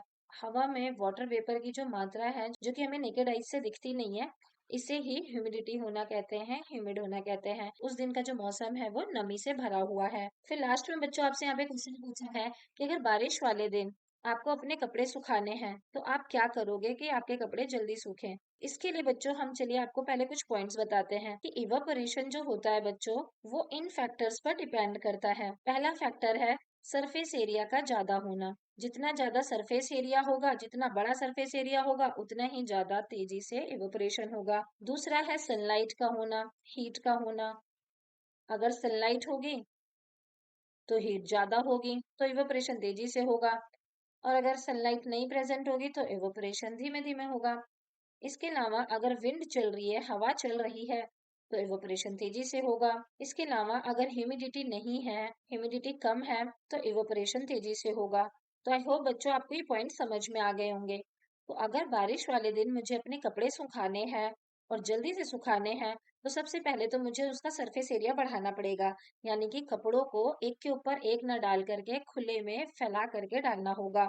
दूसरा बच्चों, बारिश वाले दिन क्योंकि सूरज की रोशनी से उसे हीट नहीं मिल पाएगी, तो मुझे कोशिश करना पड़ेगा कि मैं उसे ऐसी जगह रखूं जहां पर उसे हीट मिल सके, जैसे कि हीटर वगैरह के सामने। लेकिन अगर मेरे पास ऐसा हीट का कोई सोर्स नहीं है, तो फिर मैं उसे हवा के सामने रखूंगी, यानी कि पंखे के सामने रखूंगी। और कोशिश करूंगी कि मैं उसे ऐसी जगह पर रखूं जहां पर ह्यूमिडिटी ना हो, जहां पर बारिश की जो छींटे हैं वो ना आए और कपड़ा फर्दर गीला होने से और ज्यादा गीला होने से बच सके। तो आई होप बच्चों आपको ये पॉइंट्स अच्छे से समझ में आ गए होंगे और आपको ये पता चल गया होगा कि इवोपरेशन को इफेक्ट करने वाले कौन कौन से फैक्टर्स होते हैं। तो चलिए अब आगे देखते हैं कि आगे क्या दिया है। बच्चों यहाँ पे आवी की मम्मी जो है वो एक नया मटका लेकर के आती हैं और वो अपने स्टेनलेस स्टील का जो पॉट होता है उसको रिप्लेस कर देती है। मतलब स्टेनलेस स्टील के पॉट की जगह वो अब अपनी किचन के लिए एक नया मटका लेकर के आ जाते हैं ताकि उसमें वो पीने का पानी रख सके। जब आवी स्कूल से वापस आती है तो वो नोटिस करती है कि उसके घर में एक मटका आया हुआ है। फिर वो उसका पानी पीती है। आवी ये देख करके बहुत ही सरप्राइज हो जाती है कि मटके का पानी जो है वो बहुत ही ठंडा होता है, क्योंकि उसने ये ऐसे कभी भी ऑब्जर्व नहीं किया था कि स्टेनलेस स्टील के पॉट में भी पानी कभी ठंडा हुआ हो। मतलब स्टेनलेस स्टील का पानी तो जैसा रहता था वैसे ही रहता था। अगर वो गर्म है तो गर्म रहेगा, ठंडा है तो ठंडा रहेगा। वो अपनी मर्जी से कभी ठंडा नहीं हुआ था। तो ये सोच करके बहुत ही हैरान हो जाती है, मटके में तो हम नॉर्मल पानी भरते हैं, फिर वो अपने आप ठंडा कैसे हो जाता है। तो बच्चों इसका सिंपल सा रीजन ये है कि जो मटका होता है, मटके में छोटे छोटे से पोर्स होते हैं जिनके थ्रू जो पानी है उसके अंदर का वो एवापोरेट होकर के उसके सरफेस पर आकर के लग जाता है। और जब वो पानी उसके अंदर से एवापोरेट होकर के आता है तो वो अंदर की हीट साथ लेकर के आता है, तो उसके अंदर का जो पानी है वो इस वजह से ठंडा हो जाता है और इसे ही इसका कूलिंग इफेक्ट कहा जाता है। गर्मियों के समय में छत की जो फर्श होती है आपकी वो बहुत ही गर्म हो जाती है। जब हम उस गरम गरम फर्श पर पानी की बूंदे डालते हैं, पानी का छिड़काव करते हैं, पानी स्प्रिंकल करते हैं, तो वो पानी जो है वो बहुत ही तेजी के साथ एवोपरेट होने लगता है, बहुत ही तेजी से वहां से उड़ करके भाप बन के उड़ जाता है। और जब वो भाप बन के उड़ता है, जब वो पानी वहां से भाप बन के उड़ता है, तो अपने साथ उस छत की जो गर्मी है, गर्माहट है, उसे भी साथ लेकर के जाता है, जिसकी वजह से वो जो छत है वो ठंडी लगने लगती है। और इसी तरीके से मटके का पानी भी जब इसके अंदर से एवोपरेट होकर के मटके के सरफेस पर आकर के लगता है, तो ये मटके के अंदर की जो हीट है वो अपने साथ बाहर लेकर के आ जाता है, जिसकी वजह से जो मटके का पानी है वो ठंडा हो जाता है और हमें ठंडा फील होता है। आप हैंड सैनिटाइजर के साथ भी इस एक्सपेरिमेंट को करके फील कर सकते हैं। जब आप अपने हाथ में सैनिटाइजर लगाते हैं तो जो सैनिटाइजर होता है वो बहुत ही तेजी के साथ एवोपरेट होता है। जैसे हम उसे अपने हाथों में रब करते हैं वो बहुत ही तेजी के साथ एवोपरेट होकर के वाष्प बन के गायब हो जाता है। और जब वो एवोपरेट होता है तो वो हमारे हाथ से हमारी बॉडी की जो हीट है उसको लेकर के चला जाता है, जिसकी वजह से हमारा हाथ जो है वो थोड़ा सा ठंडा फील होने लगता है। तो आई होप बच्चों आपको ये कूलिंग इफेक्ट्स अच्छे से समझ में आ गए होंगे। इसके लिए नीचे हमें यहाँ पर एक एक्टिविटी दी हुई है, हम इसे भी करके देख सकते हैं। चलिए इसे करके देखते हैं। इसमें बच्चों हमें बोला है कि आपको दो मटके लेने हैं अलग अलग साइज के, हमें उसे बड़े मटके के अंदर डालना है। जैसा कि हम यहाँ पे इमेज में देख सकते हैं कि हमने एक बड़ा मटका लिया और एक छोटा मटका लिया। बड़े मटके में हमने नीचे से भी रेत बिछा ली थी और इसमें ये जब मटका रखा, छोटा मटका रखा, तो हमने यहाँ किनारे किनारे से भी इसमें जितनी जा सकती थी उतनी सैंड हमने यहाँ पे डाल दी। इसके बाद हमें इसे या तो ढक्कन से ढक देना है या फिर जूट के एक गीले कपड़े से ढक देना है। फिर ये आपका मिनी फ्रीज तैयार है, mini pot and pot cooler तैयार हो जाएगा। और आप 4-5 घंटे बाद ये नोटिस करेंगे कि इसके अंदर हम जो भी सामान रखेंगे वो कूलिंग इफेक्ट की वजह से ठंडा रहेगा। इसके अंदर हम सब्जियां रख के देख सकते हैं, फ्रूट्स रख के देख सकते हैं। ये जो फ्रूट्स और वेजिटेबल्स हैं वो हमारी हफ्तों तक चल जाएगी और हफ्तों तक फ्रेश बनी रहेगी। बस आपको समय समय पर इसकी जो सैंड है उस पानी डालने की जरूरत रहेगी। बाकी आपकी जो फ्रूट्स और वेजिटेबल है वो इसमें कई दिनों तक फ्रेश रहेगी। फिर आगे आपसे पूछा है कि what are the conditions which can affect the number of these days. वो कौन सी कंडीशंस हैं जिसकी वजह से ये जो मिनी फ्रीज आपने बनाया है ये ज्यादा दिन तक चीजों को सेफ रख पाएगा या कम दिन तक सेफ रख पाएगा, ऐसी कौन कौन सी कंडीशंस हैं। और साथ ही आपको ये बताना है कि सैंड के अलावा आप यहाँ पर और कौन सी चीज यूज कर सकते थे जिससे बेटर कूलिंग मिले। तो बच्चों इन सारे क्वेश्चंस का आंसर हमने जो क्वेश्चन आंसर वाली वीडियो है उसमें दे रखा है। आप हमारे चैनल की प्लेलिस्ट में जाकर के क्वेश्चन आंसर की एक डिटेल्ड वीडियो अपलोडेड है उसे देख सकते हैं। इसके अलावा यहाँ पे हमें एक यूनिक ही तरीके के क्ले पॉट के बारे में बताया गया है जिसको सुराही कहा जाता है। गर्मियों के समय में इस सुराही का इस्तेमाल पानी को ठंडा रखने के लिए किया जाता था। आई होप आपने कहीं ना कहीं अपने गांव में या अपने दादा दादी के घर में, नानी नानी के घर में हो सकता है आपने इसे देखी हो। तो चलिए अब आगे देखते हैं कि आगे क्या दिया है। आगे बच्चों हमसे हमें दिया है how do clouds gives us rain. ये जो क्लाउड्स होते हैं, जो बादल होते हैं, वो कैसे हमें बारिश देते हैं। इस क्वेश्चन का आंसर जानने के लिए बच्चों चलिए पहले हम वाटर साइकिल के बारे में पढ़ते हैं। यहाँ पे आप देखिए, जो हमारी अर्थ है वहां पर बहुत सारे नदी, रिवर्स, लेक्स हैं जिसमें बहुत सारा पानी होता है, वाटर बॉडीज होती हैं। इन वाटर बॉडीज से बच्चों दिन के समय में जब सूरज निकला होता है तो सूरज की गर्म धूप की वजह से ये जो वाटर बॉडीज का पानी है ये एवोपरेट होकर के ऊपर की तरफ जाता है। सूरज से हीट आती है, हीट आने की वजह से ये जो वाटर बॉडीज में वाटर है ये वाटर वेपर बन के यानी कि एवापोरेट होकर के ऊपर की तरफ जाता है। और ऊपर हमें पता है बच्चों की जैसे जैसे हम ऊपर जाते जाते हैं वैसे वैसे एयर जो है वो ठंडी होती जाती है। तो ये जो वाटर वेपर है जब ये ऊपर जाता जाता है तो ऊपर की तरफ जा करके जब हवा ठंडी हो जाती है तो वहां पर जा करके जो वाटर है, जो वाटर वेपर है, कंडेंस हो जाता है और वाटर की फॉर्म में कन्वर्ट हो जाता है, छोटी छोटी वाटर ड्रॉप्स की फॉर्म में कन्वर्ट हो जाता है। बहुत ही छोटी छोटी वाटर ड्रॉपलेट्स होती हैं ये, इनकी फॉर्म में ये कन्वर्ट हो जाता है। यहाँ पे जो प्रोसेस होता है इसे कंडेंसेशन कहते हैं। आई होप आपको समझ में आ रहा होगा।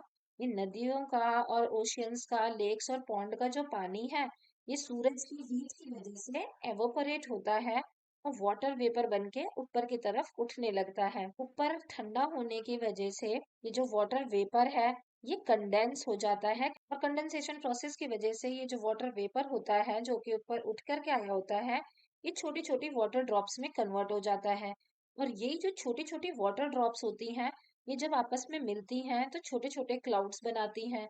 और जब ये छोटे छोटे क्लाउड्स आपस में मिलते हैं तो एक बड़ा सा क्लाउड बनाते हैं। और जब ये क्लाउड थोड़े हैवी हो जाते हैं, भारी हो जाते हैं, जब इनमें बहुत सारे वाटर ड्रॉप्स प्रेजेंट हो जाते हैं तो हैवी होने की वजह से ये दोबारा से नीचे जमीन पर आने लगते हैं जिसको कि हम रेन कहते हैं यानी कि बारिश होना कहते हैं। तो आई होप बच्चों आपको ये वाटर साइकिल समझ में आ गई होगी। जो जमीन से पानी था वो ऊपर उठता है, बादल बनता है और फिर बादल जब हैवी हो जाते हैं तो दोबारा से वो जमीन पर आकर के गिर जाता है और नदियों नालों में पानी की फॉर्म में आ जाता है और इसी प्रोसेस को हम वाटर साइकिल कहते हैं। तो चलिए अब देखते हैं कि यहाँ पर आगे क्या दिया हुआ था। तो बच्चों यहाँ पे लिखा है जो कंडेंसेशन है वो बहुत ही इंपॉर्टेंट रोल प्ले करता है कि जो इवोपरेटेड वाटर है इसे दोबारा से अर्थ के सरफेस पर लाया जाए। यही हम आगे पढ़ने वाले हैं। यहाँ पे लिखा है जैसे जैसे हम ऊपर जाते जाते हैं अर्थ सरफेस पे, जैसे हम ऊपर जाते जाते हैं वैसे ही जो एयर है वो ठंडी होती चली जाती है और एक सर्टेन हाइट पर पहुंचने के बाद एयर जो है वो बहुत ज्यादा ठंडी हो जाती है। जहां पर ये इवोपरेट हुआ हुआ पानी, नदियों से इवोपरेट हुआ हुआ पानी जब ऊपर जाता है तो एक ऐसी स्टेज आती है जहां पर ये बहुत ठंडे एनवायरनमेंट के टच में आकर के ये जो वाटर वेपर है ये वाटर ड्रॉपलेट्स में कन्वर्ट हो जाता है। और यही जो छोटी छोटी वाटर ड्रॉपलेट्स हैं जब ये डस्ट पार्टिकल्स के साथ मिलती हैं तो ये क्लाउड्स का रूप ले लेती हैं और यही छोटी छोटी वाटर ड्रॉपलेट्स और क्लाउड्स मिलकर के एक बहुत ही बड़े क्लाउड्स का निर्माण करती हैं। जब ये बहुत ज्यादा हैवी हो जाती हैं तो फिर दोबारा से नीचे की तरफ गिरने लगती हैं, फॉल करने लगती हैं, जिसे कि हम रेन कहते हैं या साइंस की भाषा में प्रेसिपिटेशन कहा जाता है। और कुछ स्पेशल कंडीशन में ये जो रेन होती है, बारिश का जो पानी होता है, ये ओलो की फॉर्म में या बर्फ की फॉर्म में भी हमें देखने के लिए मिलता है। यानी कि जब अर्थ का टेम्परेचर, नीचे का टेम्परेचर बहुत ही ज्यादा कोल्ड होता है तो हम देखते हैं कि वहां पे बारिश की जगह वहां पर हेल्स या स्नो देखने को मिलती है। ऐसी हवा जिसमें वाटर वेपर प्रेजेंट है वो ऊपर की तरफ क्यों जाता है। तो इसका आंसर बच्चों ये है कि जैसे गुब्बारे में जो हवा भरी जाती है वो हल्की गैस होती है, लाइटर गैस होती है और इसी वजह से वो जो गुब्बारा है वो ऊपर हवा में उड़ता है। ऐसे ये जो वाटर वेपर है बच्चों ये भी बहुत ही लाइट होता है, बहुत ही हल्का होता है, इसलिए ये भी हवा में ऊपर की तरफ जाता है। तो आई होप आपको ये अच्छे से समझ में आ गया होगा। चलिए अब आगे यहाँ पे एक एक्टिविटी दी हुई है, इसे करते हैं। इसमें बच्चों हमें बोला है कि आपको एक खाली बॉटल लेना है, डिस्कार्डेड प्लास्टिक की बॉटल लेनी है 1 लीटर की। उसमें करीब 1 कप पानी डालना है और उसके बाद उसका ढक्कन टाइटली लगा देना है। और फिर हमें उसे स्क्वीज करना है, दबाना है। मतलब हमने 1 लीटर की बोतल ली, उसमें करीब 1 कप पानी डाल दिया और उसके ढक्कन को अच्छे से बंद करने के बाद हमें उस बोतल को दबाना है, स्क्वीज करना है। और 2-3 मिनट तक आपको इसे दबाते रहना है कंटिन्यूअसली। और फिर देखना है कि ऊपर की तरफ आपको कुछ चेंज देखने को मिल रहा है क्या बच्चों? तो नहीं बच्चों, हमें कोई चेंज देखने के लिए नहीं मिलेगा। वो जो बॉटल है जैसी थी वैसी ही देखने को मिलेगी। लेकिन अगर मैं उसका ढक्कन खोलूं और उसमें जल्दी से एक जलता हुआ न्यूज़पेपर डाल दूं, एक न्यूज़पेपर में आग लगा करके उसमें जल्दी से उस पानी के अंदर डाल दूं, उस बॉटल के अंदर डाल दूं और उसके ढक्कन को दोबारा से बंद करके, टाइटली बंद करके अब दोबारा से स्क्वीज करूं, तो अब हम देखेंगे कि जो ऊपर वाला हिस्सा है जहां पर पानी नहीं है वहां पे कुछ हेजीनेस सा दिखेगा, यानी कि क्लाउड जैसा कुछ दिखेगा। हुआ क्या बच्चों, ये जो हमने बर्न्ट न्यूज़पेपर इसके अंदर डाला, उसने वाटर वेपर को एक सरफेस प्रोवाइड कराया जहां पर वो कंडेंस होकर के पानी बन करके रुक सके और क्लाउड बना सके। तो इसी तरीके से जो हमारी दुनिया है इसमें भी बादल बनते हैं। जब वाटर वेपर नदियों से और समुद्र के पानी से उठ करके गर्म होकर के ऊपर की तरफ जाता है, तो ये ऊपर हवा में ऐसे जाता रहता है। लेकिन ऊपर क्योंकि इतनी ठंडी होती है, ठंडी होने की वजह से और डस्ट के पार्टिकल्स होने की वजह से ये जो पानी है, ये जो वाटर वेपर है, ये ऊपर उठ करके जाता है और कंडेंस होकर के यहाँ पे जमा हो जाता है और क्लाउड का रूप ले लेता है। तो इसी तरीके से क्लाउड की फॉर्मेशन होती है। तो आई होप आपको बादल कैसे बनते हैं ये समझ में आ गया होगा। चलिए अब आगे हमें एक एक्टिविटी दी है, एक्टिविटी 8.11। इसे भी करके देखते हैं। यहाँ पे हमें इसी प्रोसेस को सही से समझाया हुआ है। यहाँ पे हमें एक इमेज दी हुई है, आप देख सकते हैं। यहाँ पे हमें क्लाउड्स देखने को मिल रहे हैं, लेक्स देखने को मिल रही हैं, reverse, oceans, ground water, evaporation process, condensation process, rain और स्नो, बहुत कुछ देखने को मिल रहा है। यहाँ पे आप देख सकते हैं जो ओशियंस हैं या रिवर्स हैं, यहाँ से जो पानी है ये सूरज की रोशनी की वजह से एवोपरेट होकर के ऊपर की तरफ उठ रहा है। ऊपर जाके ये जो वाटर वेपर है जम जाता है और क्लाउड बन जाता है, तो इसे हम कंडेंसेशन प्रोसेस कहते हैं। और जब ये जो कंडेंस बादल है ये हैवी होकर के बारिश करने लगते हैं, नीचे गिरने लगते हैं, तो इस प्रोसेस को हम प्रेसिपिटेशन कहते हैं या फिर बारिश होना कहते हैं। तो अभी हम प्रेसिपिटेशन नहीं देख रहे हैं बच्चों, क्योंकि यहाँ हमें चैप्टर में नहीं दिया हुआ ये वर्ड। हम यहाँ पर इसके लिए रेन और स्नो वर्ड का इस्तेमाल कर सकते हैं कि हैवी होकर के बादल जो है वो रेन करने लगते हैं, बारिश करने लगते हैं। ये चीज हमें यहाँ पे दिया है कि इस पूरे प्रोसेस को वाटर साइकिल कहा जाता है। लास्ट में बच्चों हमें ये बताया गया है कि जो अर्थ की सरफेस पर पानी अवेलेबल है, हमने बच्चों पढ़ा हुआ है ना कि अर्थ के सरफेस पे अप्रोक्स 75% वाटर प्रेजेंट है। लेकिन इस अवेलेबल वाटर में से बहुत ही थोड़ा सा पानी जो है वो प्लांट्स के लिए, एनिमल्स के लिए और ह्यूमन के लिए यूजफुल पानी है। मतलब हम उसका इस्तेमाल एक्चुअल में कर सकते हैं। ओशन में जो पाया जाने वाला पानी है बच्चों, उसका हम डायरेक्टली इस्तेमाल नहीं कर सकते हैं। हम बस बहुत ही थोड़ा सा जो फ्रेश वाटर प्रेजेंट है हमारी अर्थ पर, उसका ही इस्तेमाल कर सकते हैं। चाहे वो इंसान हो, चाहे वो जानवर हो, चाहे पेड़ पौधे हों, इसी फ्रेश पानी को इस्तेमाल कर सकते हैं। ओशियन का पानी डायरेक्टली यूज करने के लिए नहीं है, इसको हम ड्रिंक भी नहीं कर सकते हैं और इसके अलावा हम किसी और एक्टिविटी में भी नहीं यूज कर सकते हैं, जबकि हम फ्रेश वाटर को ही ड्रिंकिंग के लिए और बाकी एक्टिविटीज के लिए यूज कर सकते हैं। तो जैसे जैसे बच्चों दुनिया की पॉपुलेशन बढ़ती जा रही है, ऐसी ऐसी जो पानी की डिमांड है वो भी बढ़ रही है। भी जितने ज्यादा लोग होंगे उतनी ज्यादा पानी की डिमांड होगी, लेकिन पानी तो इतना सारा हमारी अर्थ पर प्रेजेंट नहीं है, तो इसी वजह से यहाँ पर हमें शॉर्टेज ऑफ वाटर देखने को मिलती है। तो इसीलिए ये बहुत ही जरूरी है कि हम पानी का बहुत ही वाइजली इस्तेमाल करें और कोशिश करें कि हम इसकी वेस्टेज बिल्कुल ना करें। और जो भी हमारी वाटर बॉडीज हैं, यानी कि जहाँ पर हमें फ्रेश वाटर मिलता है या जहाँ पर भी हमें पानी मिलता है, उस जगह को पॉल्यूशन फ्री रखें, ताकि जो हमारा थोड़ा सा अवेलेबल सोर्स ऑफ वाटर है उसको भी हम गंदा करके अपने लिए पानी की दिक्कत और ना बढ़ा लें। इसके बारे में बच्चों हम लोग नेचर्स ट्रेजर वाले चैप्टर में भी पढ़ेंगे। और इस तरीके से ये चैप्टर यहाँ पे खत्म हो जाता है। आई होप आपको ये चैप्टर अच्छे से समझ में आ गया होगा और ये वीडियो भी पसंद आई होगी। बच्चों इस चैप्टर को शॉर्ट में जानने के लिए आप हमारे चैनल की प्लेलिस्ट में जा करके इस चैप्टर को हमने बिल्कुल शॉर्ट में अच्छे से इस चैप्टर के जितने भी हाईलाइटेड पॉइंट है उनको समझा रखा है, आप उस वीडियो को भी देख सकते हैं। उसको देखने से आपको इस चैप्टर की एक बहुत ही अच्छी रिवीजन हो जाएगी। इसके अलावा इस चैप्टर के जितने भी most important question answers, fill-ups, MCQs हो सकते हैं, वो भी हमने आपको एक क्वेश्चन आंसर वाली वीडियो में प्रोवाइड करा रखा है। आप हमारे चैनल की प्लेलिस्ट में जा करके उस वीडियो को भी देख सकते हैं। आई होप बच्चों आपको ये वीडियो पसंद आई होगी और ये चैप्टर भी अच्छे से समझ में आ गया होगा। अगर आपको ये वीडियो पसंद आई तो प्लीज इसे लाइक कीजिए, और अगर आप हमारे चैनल पे नए हैं और आपने अभी तक हमारे चैनल को सब्सक्राइब नहीं कर रखा है तो प्लीज इसे सब्सक्राइब कर दीजिए। ताकि आपसे रिलेटेड हम जब भी कोई नई और इम्पोर्टेंट वीडियो लेकर के आए तो वो आपके पास सबसे पहले पहुंच जाए। थैंक यू बच्चों फॉर वॉचिंग।